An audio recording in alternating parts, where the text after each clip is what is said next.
కుల సర్వే నివేదికను అధికారికంగా విడుదల చేసింది రాష్ట్ర సర్కార్.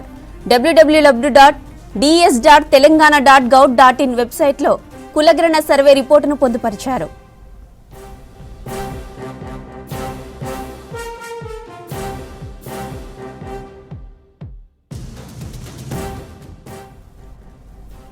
ప్రతి ఇంటికి వెళ్లి సమగ్ర సర్వే చేశామన్నారు మంత్రి పొన్నం ప్రభాకర్. సెల్ఫ్ డిక్లరేషన్ను పకడ్బందీగా చేశామన్నారు. 1,03,000 ప్రభుత్వ సిబ్బందితో పారదర్శకంగా సర్వే జరిగిందన్నారు. కేంద్రం తమ ప్రభుత్వం చేపట్టిన డేటాను పరిగణలోకి తీసుకోవాలన్నారు. ఇక మందబలంతో కేంద్రం జనగణన చేయాలని చూస్తోందని అన్నారు పొన్నం ప్రభాకర్.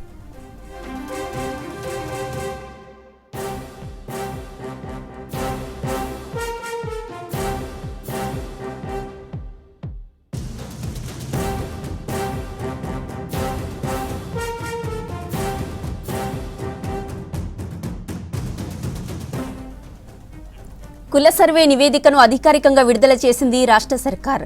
www.ds.telangana.gov.in వెబ్సైట్లో కులగణన సర్వే రిపోర్టును పొందుపరిచారు. ప్రతి ఇంటికి వెళ్లి సమగ్ర సర్వే చేశామన్నారు మంత్రి పొన్నం ప్రభాకర్. సెల్ఫ్ డిక్లరేషన్ను పకడ్బందీగా చేశామన్నారు. 1,03,000 ప్రభుత్వ సిబ్బందితో పారదర్శకంగా సర్వే జరిగిందన్నారు. కేంద్రం తమ ప్రభుత్వం చేపట్టిన డేటాను పరిగణలోకి తీసుకోవాలన్నారు. మందబలంతో కేంద్రం జనగణన చేయాలని చూస్తోందని అన్నారు పొన్నం ప్రభాకర్.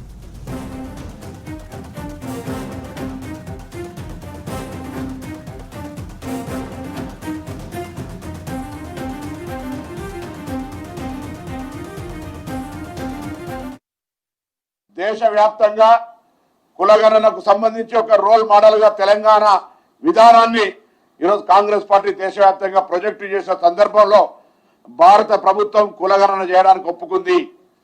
కానీ ఈరోజు తొందరగా మందబలం ఉందని వాళ్ళు జరుగుతున్నటువంటి డిలిమిటేషన్, దాని తదుపరి ఉమెన్ రిజర్వేషన్ సంబంధించిన అంశంలో ఈ చర్చ రాకుండా పోయే సందర్భం ఉంది. కాబట్టి తెలంగాణ రోల్ మోడల్ గా ఇంత శ్రమపడి చేసిన సమాచారాన్ని ఇవాళ నుంచి పబ్లిక్ డొమైన్ లో ఉంచుతా ఉన్నాం.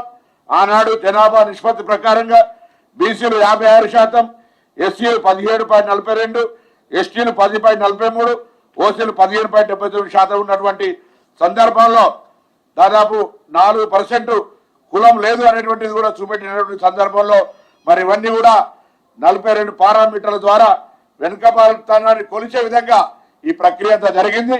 రేపు రాబోయే పార్లమెంట్, రేపు జరిగే పార్లమెంట్ లో కూడా ఇది అన్ని రాజకీయ పార్టీలు తెలంగాణ నుంచి ప్రాతినిధ్యం వహిస్తున్న వాళ్ళు తెలంగాణ రోల్ మోడల్ గా భారత ప్రధానమంత్రి గాని భారత ప్రభుత్వం గాని ఈ యొక్క కులాల జనగణనకు సంబంధించి న్యాయపరమైన దేశవ్యాప్తంగా న్యాయం జరిగే విధంగా తెలంగాణ యొక్క ఈ సమాచారాన్ని ఆదర్శంగా తీసుకోవాలని కోరుకుంటూ తెలంగాణ ప్రభుత్వం చేసినటువంటి సర్వే వల్ల 30 నెలల కింద సుప్రీంకోర్టులో భారత ప్రభుత్వం అఫిడవిట్ ఇచ్చింది మేము కులగణన చేయమని.